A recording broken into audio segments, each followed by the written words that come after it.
Tonight, an investigation you'll see only on Channel 3. A Chattanooga police officer lost his license but kept driving. We've uncovered the dash cam video that proves he broke the law. In this two-part investigation, Channel 3 Eyewitness News reporter Dan Kennedy and producer Beth Berger push for answers to see who's keeping track. Here's Dan. Well, Greg and Cindy, acting on a tip, we made close to a dozen open records requests for this story and reviewed hundreds of internal emails.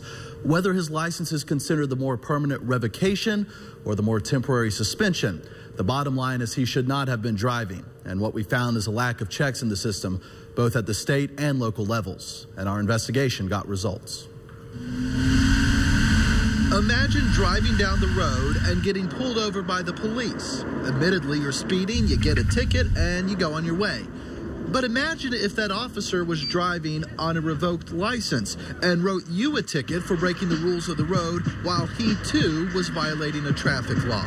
Oh, my goodness, I didn't know that. It happened to Harry Swanger last fall when Chattanooga police officer Lee Mayweather gave him a $119 speeding ticket. What he didn't know at the time is something Channel 3 uncovered. And especially surprised to learn that he didn't have a valid driver's license. In Tennessee, revoking your driver's license is a last resort when you are late paying child support, and it will remain suspended until the child support issue has been handled. In this case, the Department of Safety says Officer Mayweather had his license suspended in July of 2012 and reinstated in March of 2014. I find it hard to fathom that something like this could fall through the cracks for more than 6 months at a time. Sam Mars, administrator at Hamilton County Juvenile Court, is shocked by the findings. He says there's no reason Officer Mayweather's employer, the city of Chattanooga, should not have known about the issue. An officer in Chattanooga, Sheriff's Department, city, whatever, it's just odd that has not been taken care of through garnishment. Well, the city confirmed his wages were being garnished from his paycheck dating as far back as July of 2000. The city knew his paycheck wouldn't cover the required child support, and employees are notified when they first get the order for garnishment. After that, employees must check their pay stubs. But did the police department know his license was revoked? We wanted to know, so we got 600 pages of back and forth emails between the officer and his superiors. Well, turns out there was no mention of it until March 12th of this year when this email was sent ordering Officer Mayweather to ride in a two-man car until the license situation is cleared up, adding this needs to be taken care of quickly. 5 days later, Mayweather responded that he was close to taking care of the issue. And the very next day, his license was reinstated.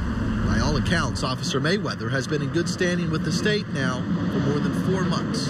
But ultimately, every officer is responsible for obeying the law, complying with the law, and complying with the procedures that we have in place.